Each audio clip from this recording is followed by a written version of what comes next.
Welcome to Still Untitled, the Adam Savage Project. I'm Will. I'm Adam. And I'm Norm. Hey, very quiet beginning. Happy New Year, Happy lads. New Year, everybody. Happy New Year. Mics are hotter, so I didn't want to do my normal yell and clip and then adjust. So we're going to do NPR voices today. Norm, new dad. Yes. I have been listening to a song that has been really affecting me this last few days. Okay. This song is by Brandi Carlile, not Belinda Carlisle. Heaven is a place on earth. No. Okay. This is Brandi Carlile as a singer, and this song is called "The Mother." And I first came into contact with this song over the summer. I was doing a panel about environmentalism at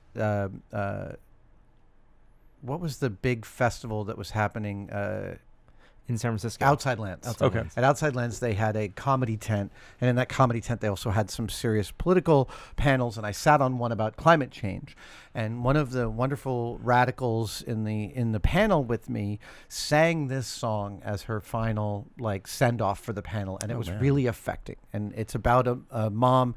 The lyrics are things like welcome to the end, alone inside your mind. You're tethered to another, and you're worried all the time. Mm-hmm. Right? Yeah. And then there's this part in the lyric that gets me every single time. She says, the outside of my windows are the mountains and the snow. Oh, I hold you while you're sleeping, and I wish that I could go. All my rowdy friends are out accomplishing their dreams, but I am the mother of Evangeline. Ooh. And then she says, chills. They still have their morning papers and their coffee and their time. And they still enjoy the evenings with the skeptics and the wine. Oh, but all the wonders I have seen, I will see a second time. I will see a second time from inside of the ages of your eyes. Ooh. Oh, man. And it's choking me up right now just a little bit. And it is like such a it's a protest song about motherhood and about dedication, and it's a beautiful song and about fighting the power and speaking truth to power. And with my kids being 20 and now regularly dining with them and talking to them about their lives and their futures, the older that your kids get, the more you remember what it was like to be that age. I mean, that is the one thing that is striking me. My daughter's 6 now, turned 6 this month, and we've reached the period in her life that I can remember what it was like to be 5. Yes. Right? I remember going to kindergarten. I remember being scared walking in that door the first time.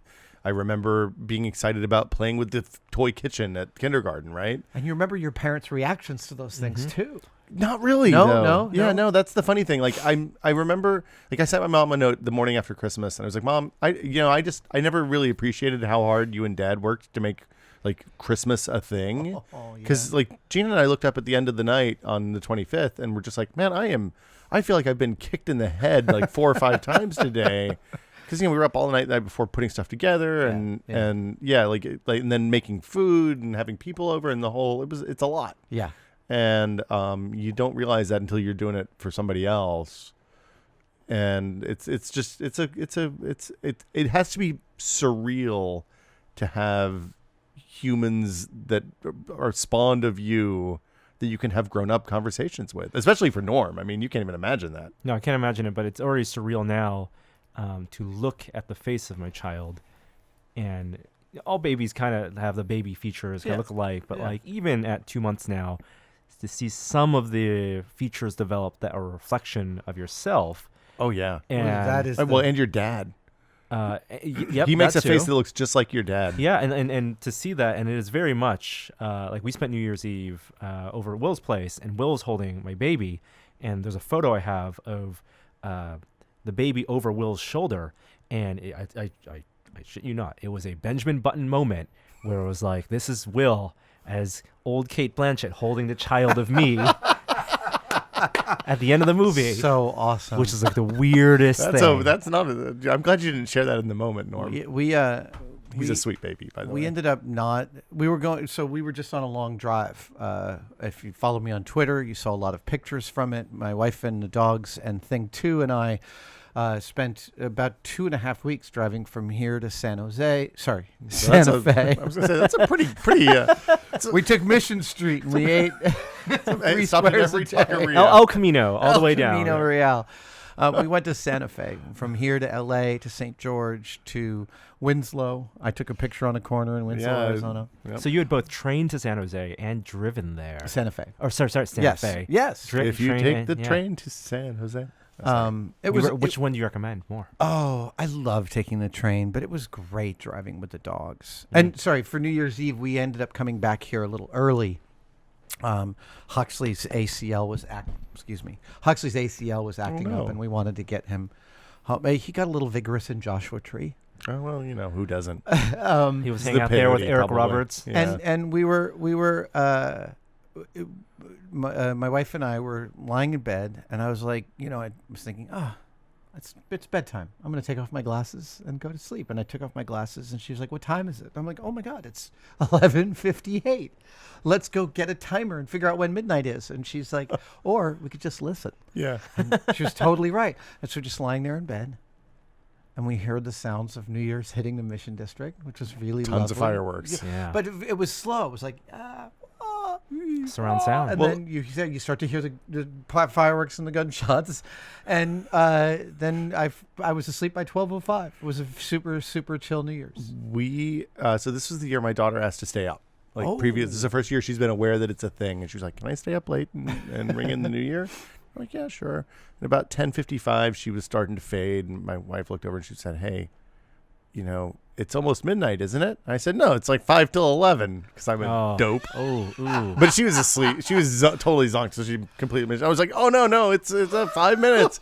So we went outside in the backyard and started blowing the horns and stuff at 11 o'clock, and thankfully, 2 people in my neighborhood must have had a similar situation because they rang in the Denver New Year at 11 p.m. with a couple of fireworks. She was like, I kind of expected there to be more fireworks, and then she went right to sleep. Didn't move. Nice. So it was very good. Well done. Yeah. That's good. Years later, she'll listen to this and realize that you lied. The lies. I mean, so if I have some advice for Norm coming out of there's a bunch of lies that we tell hey, if you're a parent and you have kids in the car, maybe pause the podcast now. We'll come back, listen to the rest of this one by yourself. The lies that we tell our kids complicate both parents' lives and the kids' lives a lot, right? Like there's the classic ones, that we don't need to get into, just in case people didn't heed my warning. But then there's also stuff like the Elf on the Shelf. I don't know if you guys know. You probably didn't have the Elf on the Shelf. No, way after my time. So the Elf on the Shelf, you had this elf, and you can buy it at Target, which makes the whole thing a little shady to begin with, in my opinion. But people move it around, and if it doesn't move, it's because the kid's been bad or something. We don't do it, but it's a thing that people do. Oh. It's another one of the lies we tell our kids. So this is a book, by the way. You realize the lies we tell our children. Probably, yeah. Or a podcast. Yeah.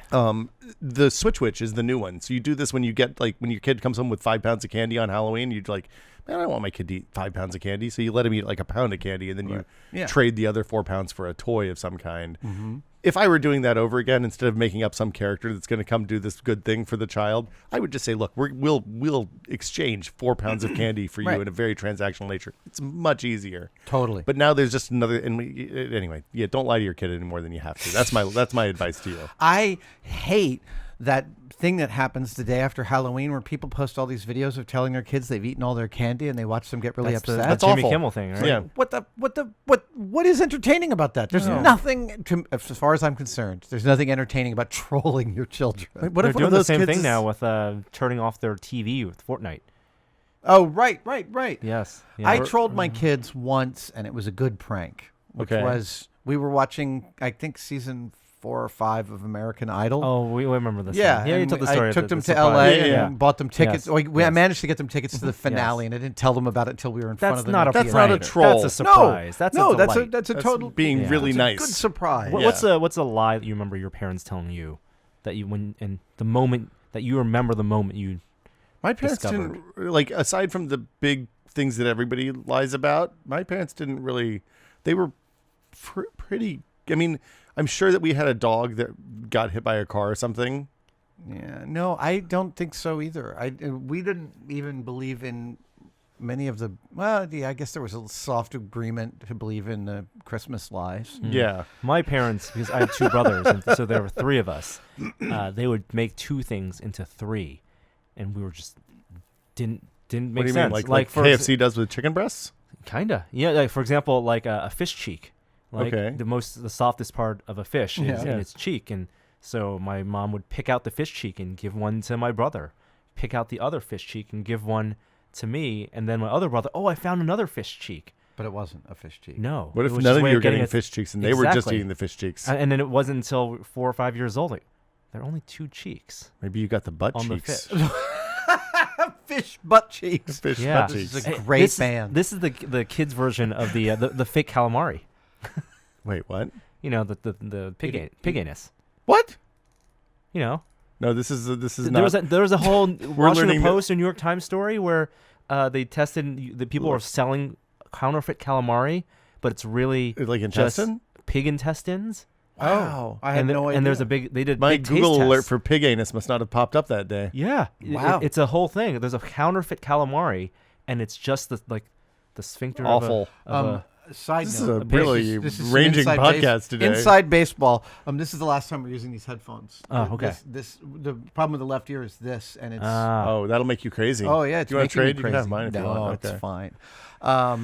Hey, so we didn't get a chance to see many movies. I still haven't seen Spider-Verse, which I'm dying to It's see. the best movie I saw last year that wasn't Paddington 2. Super excited about that. I did see that. My son, thing too, is an avid boulderer and rock climber. Mm-hmm. This is one of the reasons we stopped in Joshua Tree. Which, by the way, the national parks are all open, even though the government's shut down, which is a bloody tragedy for the national parks. Did you see the because- trash montage today? Yeah, no, it's Yeah. when we were in Joshua Tree on a few days ago. People were being incredibly respectful, and it was not out of hand at all. It was it was being very well taken care of, which it made me feel very good. But Thing 2 did some rock climbing up there, and I supported him and did a little bit myself. I didn't do any. I'm not actually contractually not allowed to do extreme sports. Is rock climbing an extreme sport if you have ropes? With belay. It's listed on the form that I on the signed. list of things you're not allowed to do. Okay. Yeah, I'm good. I can go to a climbing gym. I'm Okay. out in a while. Can you go to a bouldering gym? Yeah, that's even safer. Is it? Well, you're only ever a couple of feet above your crash pad. Man, the you know. one over here, you get like 15, 20 feet. Oh, I haven't been to that one. It's good. Dogpatch Boulders is real fun. At any rate, Yeah. we watched at his insistence Meru. MERU. It's on Netflix. It's a Netflix show, and it's about these 3 world-class climbers climbing a heretofore unclimbed peak in the Himalayas, 22,000 foot. The problem with this is it is like this 6,000 foot face where the last 2,500 feet is just this smooth granite shark fin. Oh god. in the snow. What? In the cold. In the cold. Yeah. And so it's a documentary about 2 different attempts at this climb. It can't be 22,000 feet, can it? Isn't Everest 18? No, Everest is 29. 29. Okay. And Wow. so there was one attempt in 2008, and then another attempt much more recently, which is what the film is about. But about half the film is the 2008 attempt, which is it's mind blowing in and of To see itself. the failure. It's an incredible film. Wow. Yeah, so okay. it's the filmmakers. This is like the rehearsal because they made this released in 2015. Then also released the movie Free Solo. Right. This So year. Free Solo Okay. is shot by Jimmy Chin and his wife, and Meru is Jimmy Chin not only filming this film but also being one of the 3 climbers to summit Meru. Well, because if you're going to film it, you got to climb it, There's right? only 3 of them, right? Yeah. So they're handing the camera back and forth. They're living in this, bivvy on the side of a mountain that collapses at one point because part of it breaks when they're halfway up. I can tell you right now, I don't think I can watch this because I'm already stressed out just hearing about it. Dude, it is so. What these guys go through, they run out of. Here's just one thing I'll tell you. On their first attempt, they run out of food on day 5, and they're up there for another 10 days. Time to eat Jimmy. So what is more intense? Because I haven't seen Free Solo yet, and Free Solo is about. I haven't seen Free Solo yet either, but you and I both Journey. watched. We just checked before the Yes. podcast. We both watched that 10-minute The, doco New York from Times. Jimmy Yeah. Chin and his wife about filming it. Yes, so About filming Free Solo. Filming and the making of Free Solo. That one is just free on New York Times or YouTube. You can watch that. Highly recommended. There's also the climber did a TED Talk, I believe, this year, and that's 11-minute talk about Alex his. Honnold did? Yes, he did. Oh, TED okay. Talk. I think it was from this year. That's on YouTube as well. But that's a 4-hour climb without rope. Right. What's more intense, that or the 2-week long? It's Journey totally with rope. totally different realities. The thing that I loved about that little doco about Free Solo was the filmmakers openly discussing their own complicity in their friend's demise because they're filming him doing the most dangerous thing they can imagine. Yeah, the doco is called "What If He Falls." It's super intense, and I really appreciate that they made that part of the dialogue about the film. And apparently it's discussed within the film itself, because as Alex Honnold spent 2 years prepping for the climb and repeatedly climbing El Cap and learning how he was going to do it, he came up with like, oh, here's a spot that's really, really tough. I don't want... All the camera people are also top world-class climbers. They're all his friends. Yeah. He's like, I don't want my friends to watch me die, and I don't want to be thinking about my friends watching me dying. So in this particular difficult part of the climb, I needed to be remote cameras. Is that the funny thing? Like he's less afraid of death, even though death is something to be afraid of. Less afraid of death than he is to die while his friends are watching. Is he afraid I'm not of sure death? I'm not sure that's an accurate boiling down. I think it's more that he wants to be concerned only with the climb, and on a difficult spot where he starts to realize my friends might watch me die, his mind is not on the climb. So it's not that one is more valuable to him than the other. It's about maintaining a perfect concentration. I think I haven't free soloed El Cap. Like thinking about the kind of focus and concentration and intensity you would have to do something like this. Like, I mean, I'm sure I'm not a good climber, but I'm sure that if you spend 10,000 hours climbing, then you get to the point that climbing up the side of a normal mountain is like walking down the street for one of us, right? Right. You know, you just do it, and then you like you said, Norm, you know when you get to the hard part, and you know you need to focus. But I think that there's a level of complexity to this that doesn't account for in that, you know, most of what we do as, you know, semi-evolved primates doesn't involve putting your finger in the wrong place and then dying because of that, right? Yes, it's true. The stakes are not 100% all the most of time. the things we do. Yeah. So like I feel like there's a special kind of person that has to be a top level climber, and then beyond that there's a substrate of a substrate of a, you know, a skim off the top of a skim off the top of a skim off the top that is the kind of person who can free climb. Well, so I do think there's level. a universality to unpack here to me, which is and you know, when I've talked about having played pool really seriously back in the day. And I studied hustlers for a long time and read a lot of books about hustling. And one of the things I learned is that a pool hustler is not someone who's always going to be better at pool than you.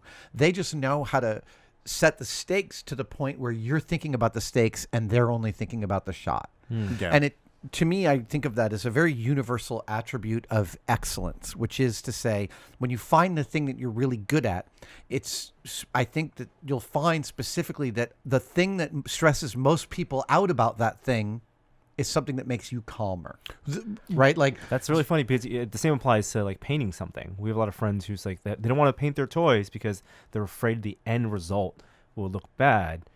But when you're in the moment, you're just caring about that one spot.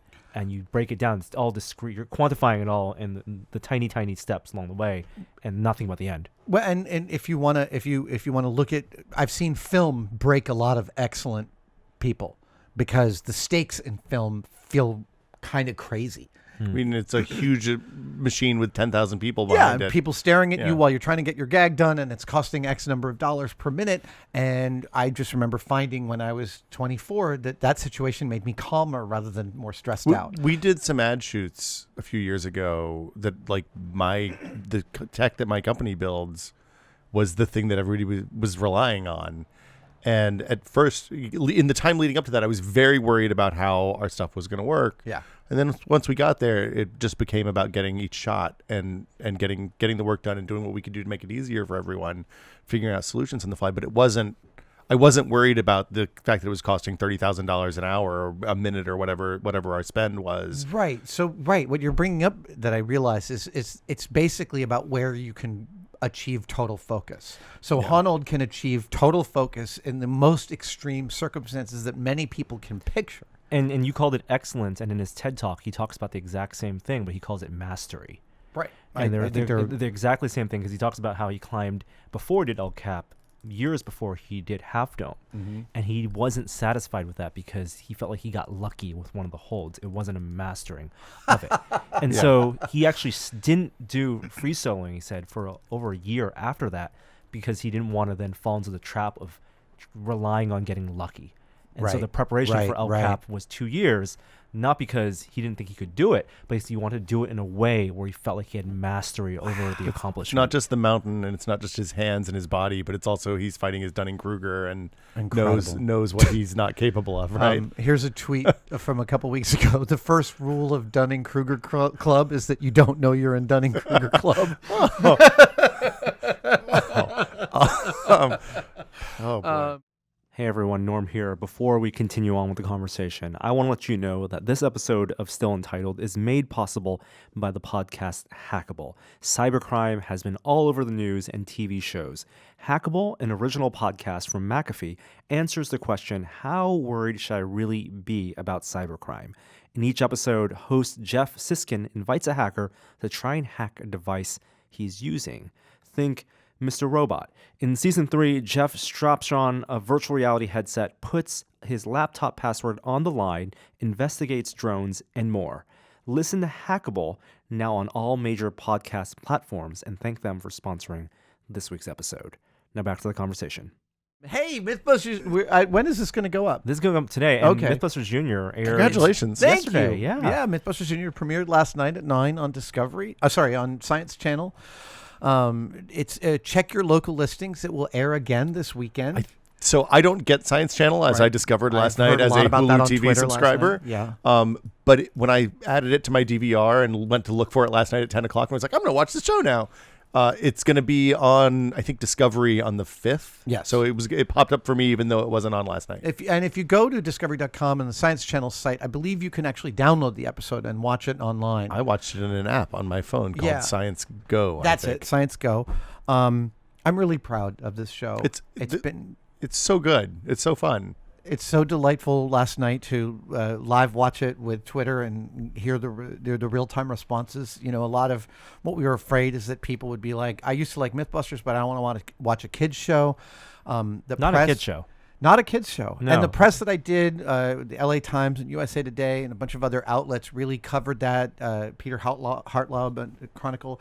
It's been very gratifying that the responses are coming back and people are really seeing that we made something that is both deeply part of the culture of Mythbusters and also new. I'd been on set a couple of times and I'd not seen a cut of the episode, but what surprised me is that it did two things with the idea of a kid, like a junior show. When I think about shows that feature kids, like, you know, Master Chef or American Ninja Warrior kids, like, I feel like they can go in two directions. One, you can have kids that are really impressive that then do things as an adult I am impressed by. Yeah.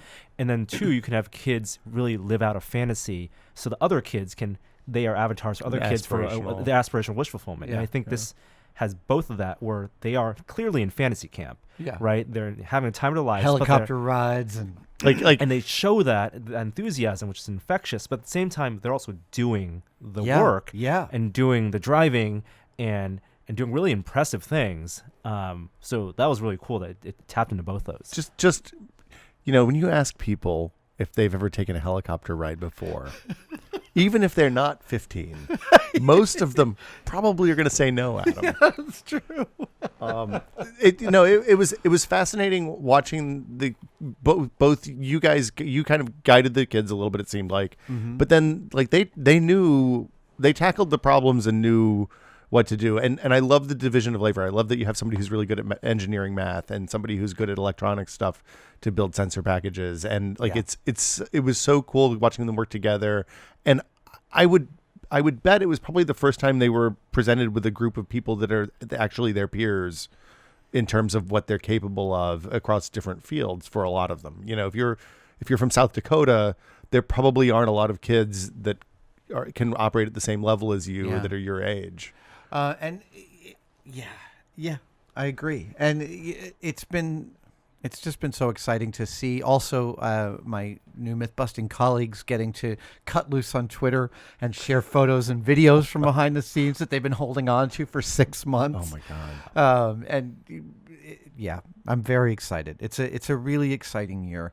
I completed the very close to final draft of my book. Awesome. Over the holidays as well. While you're on the road trip? Well, yeah. For Simon & Schuster, it's called Every Tool's a Hammer. Okay. Nice. I see what you did there. This is coming out.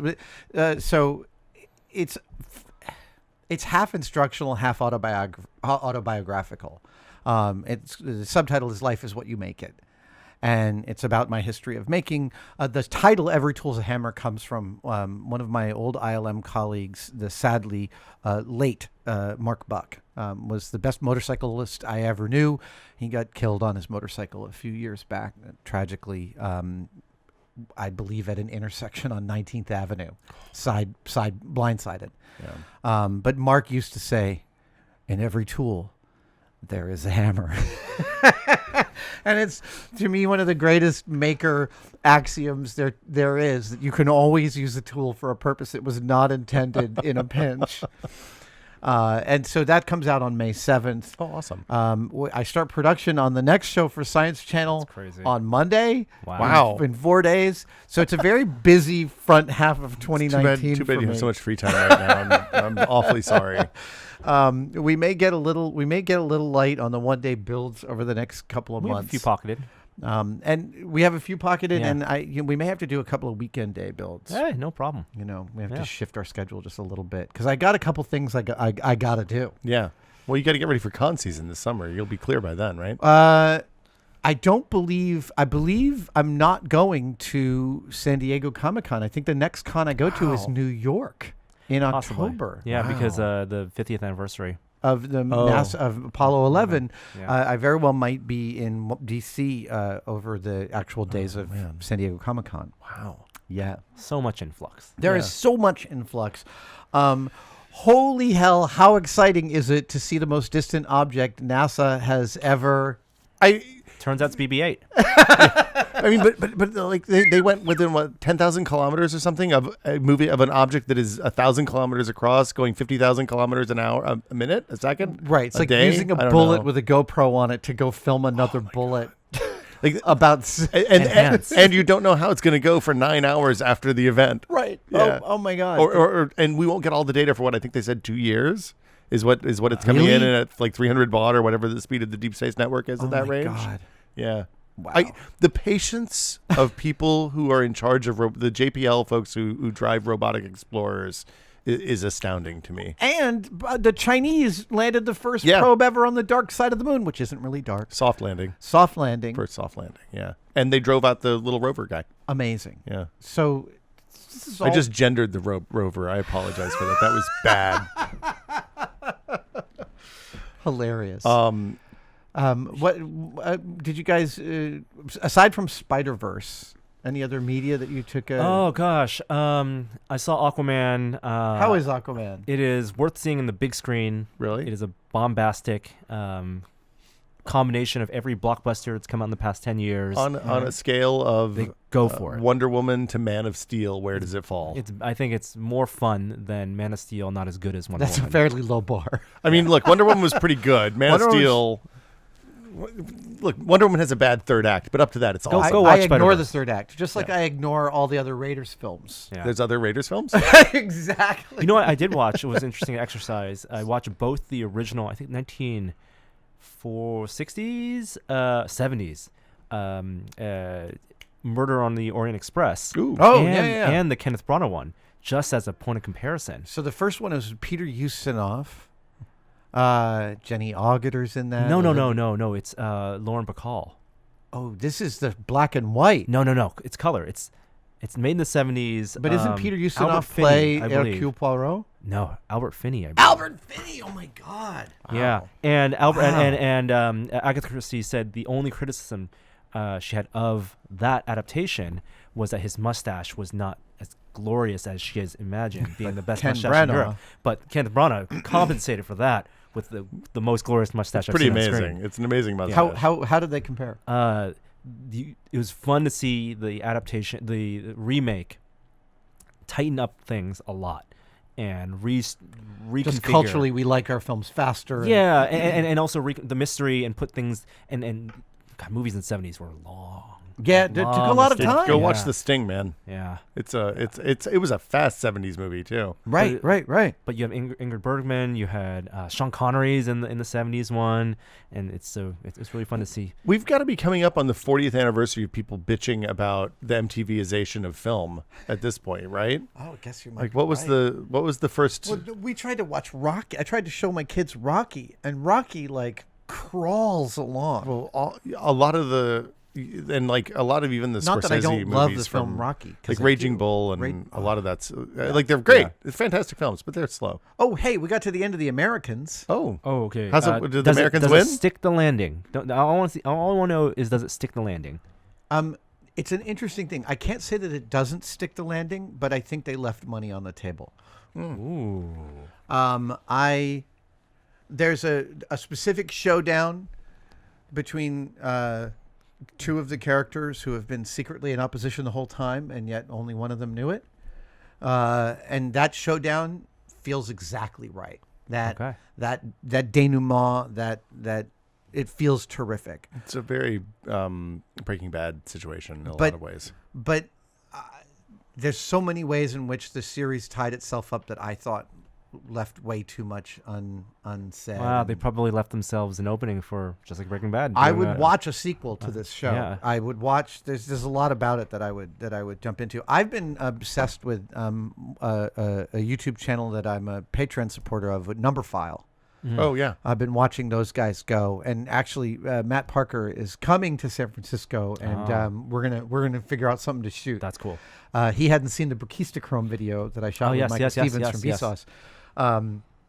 So I'm sitting there, like my wife is watching me watch these videos. I've got headphones on. She's watching people do math diagrams, and every now and then she hears me go, and she's like, "Are you like getting breathless about geometry?" And I'm like, "Yes, baby, I am." that's so good. That's awesome. Netflix also has a new show about, it's like their version of Hoarders. It's called Tidying Up. Marie Kondo. Yeah, Kondo. Yeah, I watched the trailer for that the other And day. it's really interesting. I feel like you should get her in here. Marie Kondo. Yeah, I don't think you could do it. I think I was thinking about the whole This time. just I'm might like, break her. Exactly. I want to see who wins. It's like a movable object. Like No. The thing is, it is like that positive take, the Queer Eye meets Hoarders, where the people change their lives. Right. And I think it's less about, like, if you're happy with the organization you have, clutter is not bad. It's about appreciating the things that you have. she's very into. It seems like she's into venerating the objects that you love. and that's that's the thing that I think you can appeal. Like, yeah. She has ritualized the understanding that you get rid of things that you don't necessarily feel ready to get rid of. And deeper behind that's that, a difficult thing. Some people, some is people have with the getting rid of understanding of your relationship with those things to a point. And it's okay if, like, you go through the things and you actually don't want to get rid of things because you have deep connections with everything. It's finding those connections again. I watched the trailer for that, and I found it uplifting as it was intended. It's a well-cut trailer, and it looks like an enjoyable show. I found myself worried that the show would do this classic American television thing of, hey, you can fix your whole life by Thursday if you only have the right guidance and willpower. Yeah. Which is just one of the most Wait, what? screwed up. I will Can't say do that? I will say the first house they go to, it's not like 1 week. It's like a whole month. Oh, really? Of work. Okay. Yeah. All right. So they stretch it out. Oh, so you watched one of the episodes? I watched 2 of the episodes. Ah. Did it make you want to tidy up your house? It is so much triggering things. Yeah. I'm like, I can do this. No. What's the I just want her reaction when she gets to the front door. You want? Okay. I think we should bring her Marie for a podcast Kondo, guest. you are yeah. cordially invited to the cave. We've got to film it though. The by walk-in. all means. Yeah. We know I think the EP, Gail Berman produced it. Oh, really? Yeah. Oh, nice. Holy cow! Small Yeah. world. We should reach out to Gail. What's your media diet like when you're doing late night feedings and stuff, Norm? What are you watching with the Music. kiddo? I Just music? I have noise canceling headphones and music now. Okay. I did a lot of This American Life. Okay. So one of the things that when the kids are infants, you can sometimes get them to sleep for long periods of time by putting them in the car seat and driving them around at night. Yes. And I used to do that for several months. I did that every night between like 11 and 2 a.m. Oh my God. so that my wife could get some sleep. Yeah. And so I would call a buddy of mine in New York who like never slept, and we would just either chat for hours or I would listen to This American Life while. And I remember talking to a dad who, in his neighborhood, he would pass other dads with newborns. You would see there was one other dad that would, because I'd load up in the stroller because here it was cool enough it wasn't a problem, or warm enough it wasn't a problem. Right. And I would go on a late night walk like with the bear mace in case there were coyotes, and we'd just be bopping around the neighborhood with the stroller, and you'd see there was one other dad that was always out. Yeah. It's no longer the driveway moment for listening to NPR. It's it's the stroller and deep sleep moment. I watched the entire run of Always Sunny, I think. Wow. I was doing like late night feedings. Yeah. And Archer. So it was not appropriate viewing for children, but you get away with she that. doesn't care. Exactly. She was fine. Oh. Well, Happy New Year. Yeah, Happy New Year. Yeah. Glad to put an end to 2018. That was an intense year, and I hope that things are brighter this year. I hope they feel brighter. I hope they are brighter. Things seem better. Fingers crossed. Stay tuned for more awesome stuff. We got a lot of stuff. Oh, hey, going. the just before we started the podcast, the Blade Runner blimp. Now Yes. that we've revealed it, Yes. it just in went your home. office? It's now in my office at home, and I'm setting it up. Oh, I in a finally private watched place. Mute, the Duncan Jones, the third, I think maybe, of the Moon trilogy. Right. How is it? Potentially. It's neat. It's not what I was expecting at all. I loved the visual design of the film. I loved that it was ever so loosely connected to Moon. Mm-hmm. I really liked Paul Rudd in it. He's not what your typical Paul Rudd, which I can see would Awesome. maybe turn people off. Yeah. But yeah, it was. I think it is eminently worth watching, and of course it's on Netflix. So like, Fabulous. I still am thinking about it. Nice. It was very thought provoking. Oh, very cool. Well, send us suggestions. We'll probably do a Spider-Verse spoiler cast at some point. Yeah. Send I'm us gonna try and see it suggestions. this If you want to go see it again, I'm down to go again. Oh, cool. Yeah. I will. Yes. We'll talk about this offline. Yeah. All okay. right. All right. See you all later. Thanks for See watching, you guys. Bye. Happy New Year. Happy New Year. Thanks for listening this week. And once again, I want to let you know that this episode was made possible by the podcast Hackable from McAfee. Cybercrime has been all over the news and TV shows. Hackable, an original podcast from McAfee, answers the question, how worried should I really be about cybercrime?